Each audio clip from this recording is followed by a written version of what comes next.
இலக்கியம் மற்றும் தொழில்நுட்பத்தின் சங்கமமான மானவ் பரீட்சை தொடரின் ஒரு சிறப்பு பகுதி. இது ஒரு தீவிரமான சமூக பிரச்சினைக்கு தீர்வை வழங்குகிறது. நீதிபதி அவர்களே, நாட்டில் நிலவும் லவ் ஜிஹாத் பிரச்சினையை சமாளிக்க சட்டத்தில் ஒரே ஒரு விதியை மட்டும் கொண்டு வர வேண்டியது அவசியம்.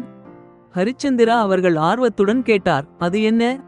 பிர்தௌஸ் தனது புத்திசாலித்தனத்தை வெளிப்படுத்தி கூறினார், நமது அரசியலமைப்பில் இருவேறு சமூகங்களைச் சேர்ந்த ஆணும் பெண்ணும் திருமணம் செய்ய முடிவெடுத்தால் அந்த ஆண் அந்த பெண்ணின் மதத்தை ஏற்றுக்கொள்ள வேண்டும் என்ற சட்டபூர்வமான விதியை கொண்டு வர வேண்டும்.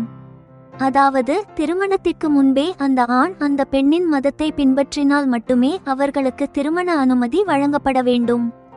இதன் மூலம் நாட்டில் லவ் ஜிஹாத் பிரச்சினை முடிவுக்கு வரும். அப்போது எந்த ஒரு நிகிதாவும் அகால மரணத்தை தழுவ மாட்டாள். AI மற்றும் மனித அறிவாற்றலின் இந்த துணிச்சலான படைப்பை முழுமையாக கேட்கவும் இது போன்ற பல சமூக ஆலோசனைகளுக்காகவும் எங்களது ஏட்ரியஸ் ஆம்பிஷன்ஸ் யூடியூப் சேனலுக்கு வாருங்கள்.